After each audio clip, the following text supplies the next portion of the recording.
Segundo livro dos Reis, capítulo 6, versículo 8 e seguintes, diz assim: o rei da Síria fez guerra a Israel, e em conselho com seus oficiais, disse, preste atenção, em tal e tal lugar estará o meu acampamento. Ele chamava os oficiais e desenvolvia uma estratégia, nós vamos para tal lugar para atacar tal lugar. Você sabe que o ataque é sempre uma surpresa. Mas, preste atenção, diga comigo. Mas o homem de Deus mandou dizer ao rei de Israel, ouça agora, guarda-te de passares por tal lugar, porque os sírios estão descendo para ali. O rei de Israel enviou tropas ao lugar de que o homem de Deus lhe falara, e de que o tinha avisado, e assim se salvou nenhuma nem duas vezes, isso é, várias vezes o livramento. Então ficou perturbado com este incidente o coração do rei da Síria, e ele chamou os seus servos, os oficiais de guerra, e lhes disse: vocês não vão falar para mim quem dos nossos é pelo rei de Israel? Isso é, quem é que está contando as estratégias? Tem alguém aqui, tem um infiltrado aqui, tem alguém aqui que está indo e levar as informações de ataque, de ações de guerra ao rei de Israel. Continua.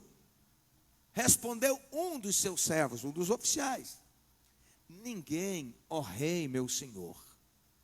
Mas o profeta Eliseu, digo, o profeta Eliseu, que está em Israel, faz saber ao rei de Israel as palavras que falas na tua câmara de dormir. Meu Deus. Ele está dizendo, tem um profeta em Israel, que Deus revela a ele tudo que vai acontecer, e quando o senhor está lá no seu quarto, na sua cama, desenvolvendo estratégia, projeto de ataque em tal e tal lugar, este homem recebe revelação de Deus, e ele então conta para o rei de Israel e aborta tudo. Isso é, eles já ficam avisados e não são tomados de surpresa, e nós somos derrotados. O rei endoidou e disse: ide e vede onde ele está, para que eu mande prendê-lo. Foi-lhe dito, ele está morando na cidade de Dotã. O rei disse: eu tenho que prender este homem. Bobinho, né? Continua. Próximo. Então enviou para lá. Enviou o quê? Cavalos, carros. Chegaram de noite e cercaram a cidade. Tendo se levantado de madrugada o moço do homem de Deus. Muitos dizem que é o mesmo Geazi, o servo de Eliseu, discípulo que andava com Eliseu. Eliseu está dormindo, mas o Geazi acordou cedo. É a turma da madrugada, né? E tendo se levantado muito cedo o moço do homem de Deus e saído, eis que tropas, cavalos e carros haviam cercado a cidade. O cara endoidou. Ele levantou, ele madrugou, e quando ele levanta, ele descobre que a cidade percebe que a cidade estava cercada por um exército. Então o moço foi lá no Eliseu, acordou Eliseu e disse: ai, meu senhor, o que a gente vai fazer? O que faremos? Prossiga. Eliseu só faltou falar assim: rapaz, você vem me perturbar, eu com sono bom, você me acordar. Eliseu vira e diz assim: não, eu quero que você repita agora o que Deus está falando para você agora. Diga: não.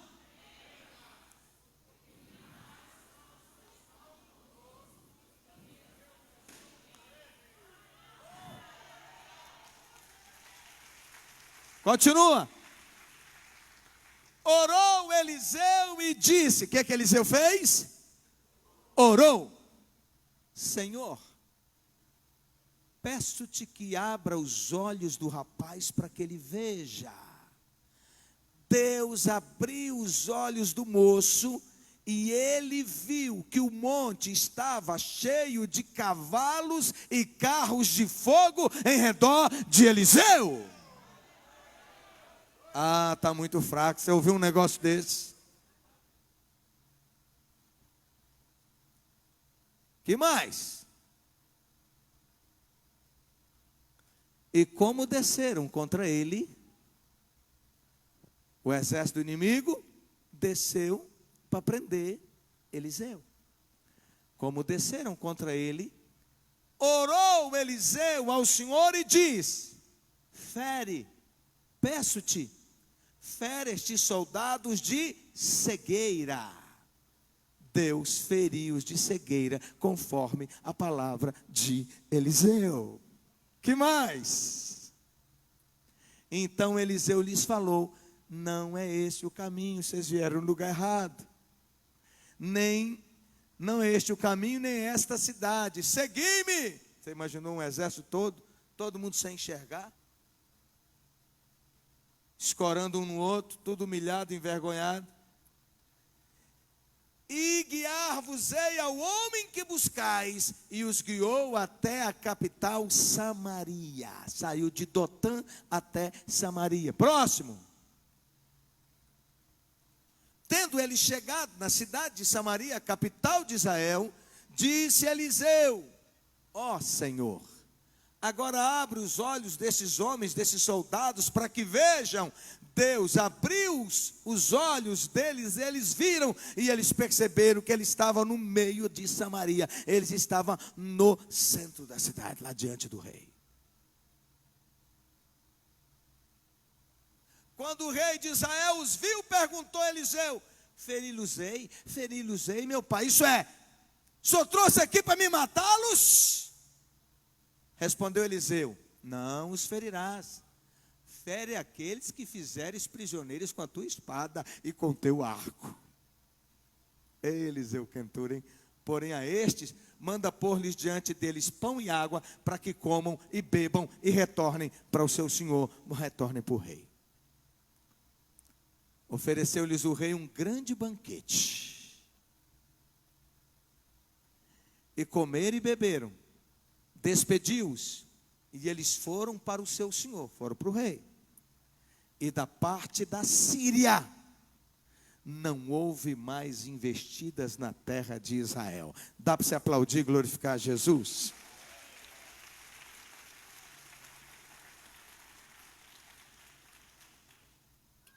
Meu Deus, que texto, que palavra.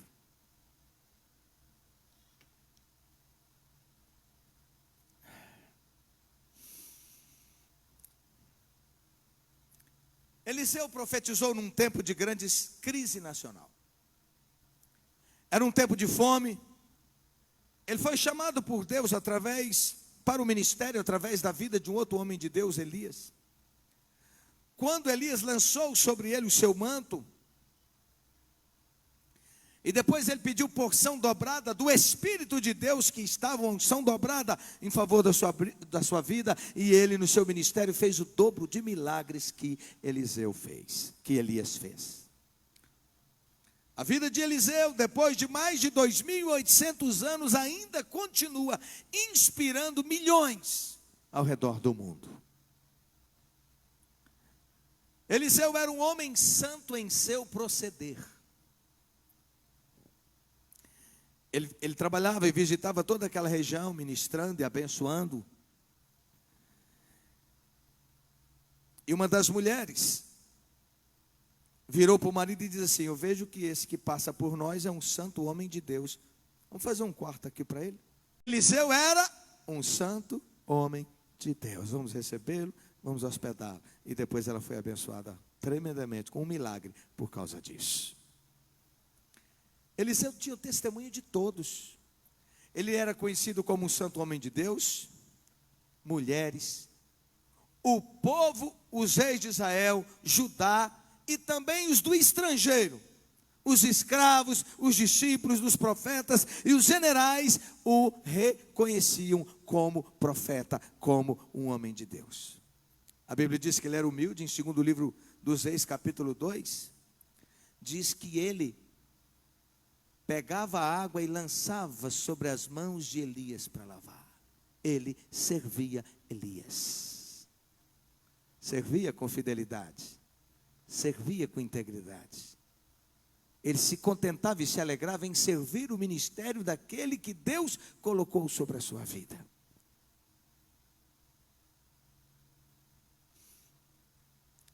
Quem não é humilde para aprender, jamais será grande. Eliseu seguia um grande modelo, Elias. E eu quero focar agora nisso. O que era um atalaia? No livro de Ezequiel, capítulo 33, 6 e 7, diz: a ti, pois, ó filho do homem, que te constituí por atalaia sobre a casa de Israel. Tu, pois, ouvirás a palavra da minha boca, e você vai anunciar da minha parte. Ezequiel 33, 7. Mas se quando a atalaia vir que vem a espada, e não tocar a trombeta, e não for avisado o povo, e a espada vier, e levar uma vida dentre eles, este tal foi levado na sua iniquidade, isso é, morreu na desobediência, porém o seu sangue eu vou requerer da mão do atalaia. Meu Deus. Ezequiel 33, 6. Nas antigas cidades muradas, havia o atalaia. Ele surgiu da necessidade de evitar os perigos dos invasores e ladrões. Era uma função obrigatória de defesa social, de abrigo das cidades e defesa das nações. Esses antigos guardas desempenhavam um papel de grande responsabilidade. Ao seu cuidado e vigilância incansável ficavam entregues o sossego e a vida do povo, dia e noite. Ele tinha que vigiá-los. Tinha troca de turnos. O atalaia ficava como uma câmera 24 horas ligada o tempo todo, atenta a tudo que acontecia enquanto o povo dormia, para que a cidade, o rei e o reino não fosse surpreendido por algum inimigo. Esse homem, Eliseu, é esse atalaia espiritual. Eu queria que você atentasse para isso, porque o inimigo está tramando, desenvolvendo planos e desenvolvendo projetos. A guerra naquele tempo era uma guerra física, homem contra homem, mas a Bíblia fala que hoje essa guerra ela é espiritual. É uma guerra contra principados, potestades, dominador deste mundo tenebroso, contra as forças espirituais da maldade, demônios, espíritos malignos. E esse homem tinha esse dom de discernimento e de revelação, discernimento espiritual e revelação. O rei, lá na sua câmara, no seu quarto, fazia um projeto de ataque. Deus revelava a Eliseu, que informava o rei, e o rei se preparava e lutava e vencia. Até gerar uma grande crise, porque isso se repetiu várias vezes. Ao ponto do rei da Síria dizer: quem aqui é o informante? X9 que fala, né? Quem é? Interessante que Eliseu não era conhecido do rei, mas era conhecido do exército inimigo. Ele era respeitado e temido pelo exército, porque eles falaram assim: não, rei, aqui ninguém conta nada. O problema é que em Israel tem um homem de Deus que tudo que passa no seu coração, na sua mente, ele fica sabendo. Isto é, Deus revela e ele se levanta para frustrar o plano do inimigo. Eu quero te dizer que é chegado um tempo em que Deus vai derramar, liberar esses dons espirituais aos guerreiros. O atalaia é um intercessor, o atalaia é um defensor, o atalaia é um guerreiro. O Senhor está levantando uma geração de homens e mulheres para destruir, para revelar, entender, receber revelação e frustrar os planos do diabo.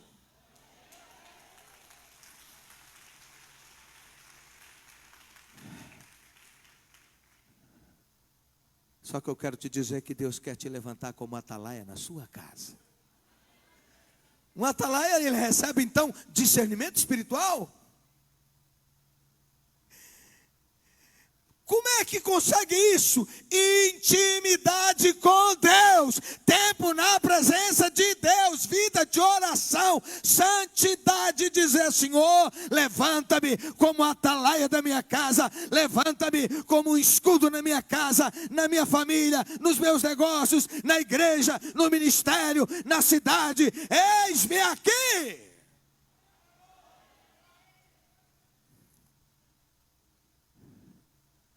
Quantos estão como Geazi? Não discerne nada, não sabe nada, só vê o mundo físico e não vê o mundo espiritual. Meu Deus, isso é muito forte. Não sei se você está entendendo. Quem aqui tem tido experiências assim de Deus te revelar as coisas, te mostrar, para poder então frustrar? Não é para te exaltar, não. Você é servo, você é atalaia, você tem que ser fiel. Mas para você entrar na oração, entrar na guerra e frustrar a obra do diabo. O exército inimigo reconhecia a intimidade, o poder e a autoridade de Eliseu. Agora vamos lá no Novo Testamento. O apóstolo Paulo e os demais apóstolos operando maravilhas, curando, libertando vidas. 4 rapazes, filho de crente, gente nascida na igreja. Presta atenção, hein? Filho de crente. Mas não tinha autoridade, não tinha intimidade com Deus, não andava com Deus para valer. Eram religiosos. E esses rapazes viram endemoniado e foram então repreender os demônios. O que aconteceu? O que aconteceu?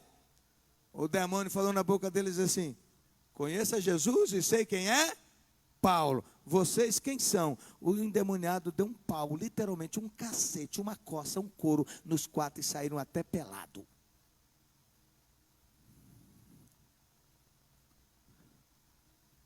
O diabo sabe, respeita e teme quem anda com vida santa na presença de Deus e quem sabe a sua autoridade espiritual e faz uso dela. Dê um glória a Deus.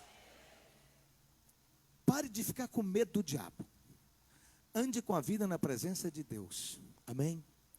Assuma a sua autoridade espiritual. Se cada crente entender, você nunca mais será o mesmo. A sua casa, o seu ambiente, a igreja, a cidade, o país, nunca mais serão os mesmos. Glória a Deus. O arrogante e insolente rei não conhecia o poder de um valente espiritual. Ele diz assim: peraí, rapaz, quer dizer que tem um homem que Deus fala com ele e revela e descobre tudo que eu estou planejando, vai lá prendê-lo. Soldados saíram tudo assustado, claro. Foram para lá de madrugada, um negócio tudo bem pensado, projetado, para prender um homem. Vamos lá.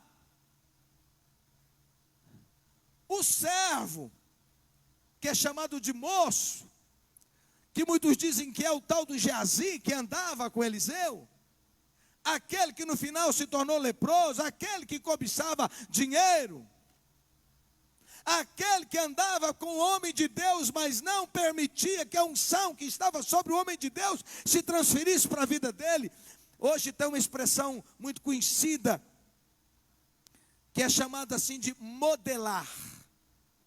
Isto é, eles dizem assim, os grandes profissionais, coaches e outros, influenciadores e tal, falam assim, você precisa modelar as pessoas. Você precisa, em outras palavras, você precisa aprender com elas, imitá-las e fazer o que elas fazem. Então a palavra é modelar. Mas a palavra para nós é ser discípulo. Diga, ser discípulo. Geazi, ou esse moço, andava com o homem de Deus, mas não permitia ser tocado por sua unção e não abria-se para ser o que ele era. Preste atenção. E o moço levanta cedo. Acho que não tomou remédio aquela noite, não sei o quê, acordou cedo.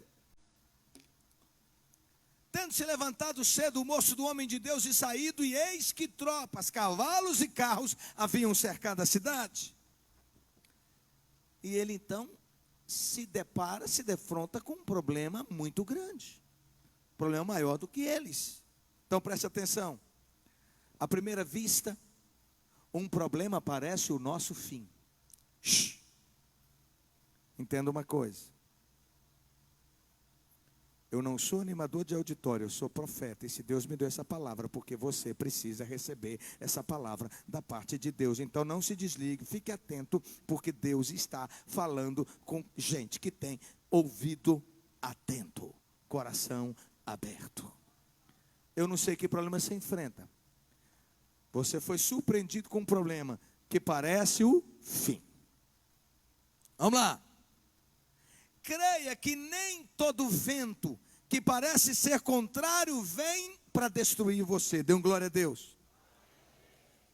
O vento que veio para abrir o mar vermelho veio para dar livramento ao povo de Deus, mas também veio para destruir os inimigos. Amém?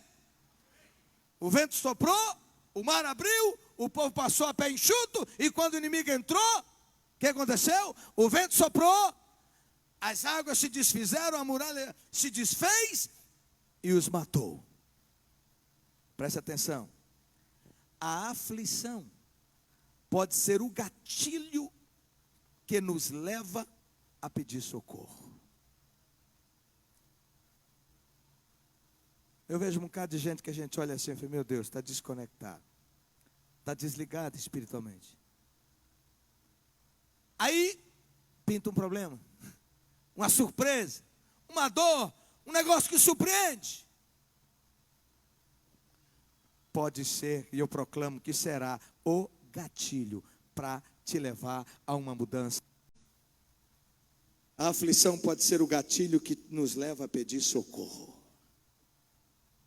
Quando ele vê ao redor da cidade de Dotã um exército inimigo, o que é que ele faz? Foi para quem tem autoridade espiritual. Ele vai lá acordar Eliseu. Profeta, o que é que nós vamos fazer? Tem um exército aí.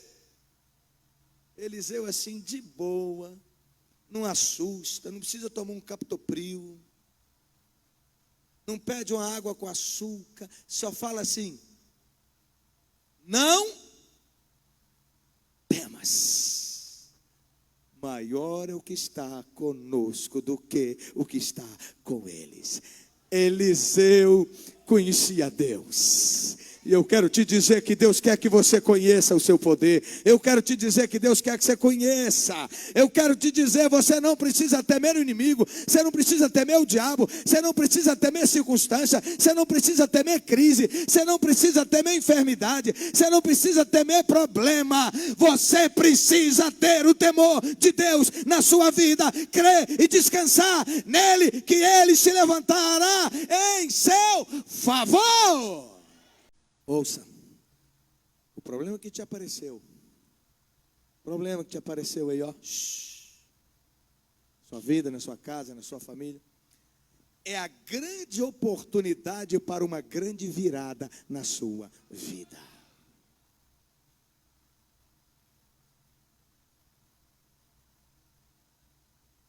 Que bom que o moço, que Geazi, andava com o homem de Deus. Você imaginou se ele anda com o homem de Deus, ele ia virar para o amigo, e agora, meu Deus? esperava todo mundo.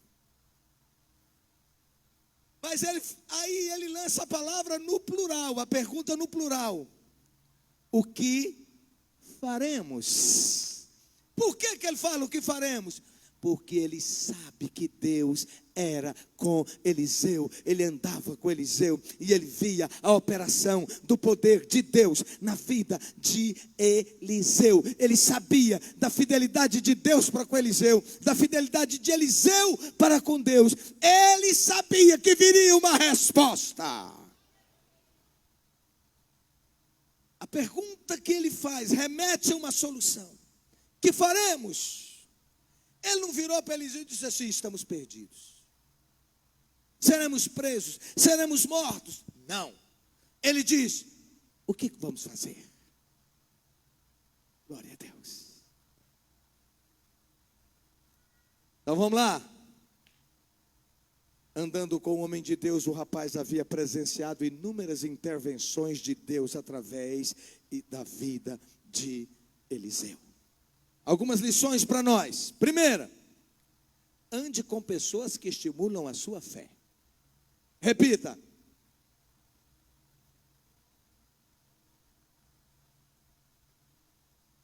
Eu tenho falado há muito tempo aqui. Quem são as pessoas com quem você anda? Você vai ficar parecido com elas. E eu tenho dito, com base científica, com pesquisas científicas, que afirmam que nós somos a soma das 5 pessoas com quem nós mais nos relacionamos. Se você anda com gente de fé, você vai receber deles. Se você anda com gente santa, você vai ser influenciada por eles. Se você anda com gelado, você vai ser gelado. Se você anda com gente que gosta de conversa, de fofoca, você vai ser um deles. Se você anda com gente que levanta contra a liderança e fala mal, você vai ser um deles. Se você anda com gente negativa, você vai ser influenciado. Se você anda com gente que gasta tudo, é gastador, você vai ser influenciado. Segunda verdade: seja discípulo de quem aponta saídas e não portas fechadas. Oh! Seja discípulo de gente de fé que aponta, vai abrir a porta, Deus vai agir, Deus virá, a intervenção de Deus virá. Sossegue, creia e descanse. Que sorte desse moço, hein? Servir Eliseu.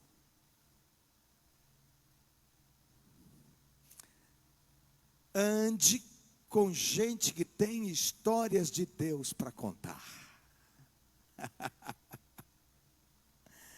Ande com gente que tem história de Deus para contar. Porque vai estimular sua fé. Vai abençoar você. Vai levar você para Deus. Vai levar você à ação. Andando com Eliseu, o jovem discípulo aprendeu que um problema nunca é o fim, mas sempre haverá uma saída. Por isso ele perguntou: que faremos? O rapaz aprendeu a conjugar o verbo no plural. E ele não fala assim: o que você vai fazer, Eliseu? Mas o que faremos? Qual é a resposta de Eliseu? Diga: não temas. Como a gente precisa de uma palavra assim, né? Na hora da aflição, da dor, daquela coisa que nos pega de surpresa. A palavra: não temas. Sossegue o coração. Não temas. O Senhor está te dizendo hoje, meu filho, minha filha. Não temas. Não temas. Eliseu assegura ao rapaz de que tudo iria ficar bem. Eliseu não nega a existência do problema. Ele não nega a existência do inimigo. Mas ele assegura: nós temos um exército muito maior conosco. Olha para mim. O inimigo é real, Você enfrenta problemas reais. Você enfrenta desafios reais. Mas o teu Deus é o Deus das grandes batalhas. Deus é o Deus que dá vitória ao seu povo. Orou Eliseu e disse, interessante, Eliseu não era aquele pentecostal espalhafatoso, não. Entrou no mistério assim de manhã antes do café. Nada. Ele só vira e fala assim, orou ao Senhor e disse, Senhor, abra os olhos do menino.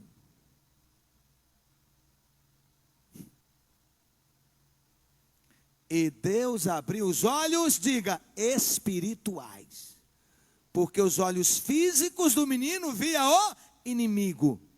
Mas com os olhos espirituais abertos, ele ia ver o exército de Deus. Com carros e cavalos e carros de fogo, diz a Bíblia.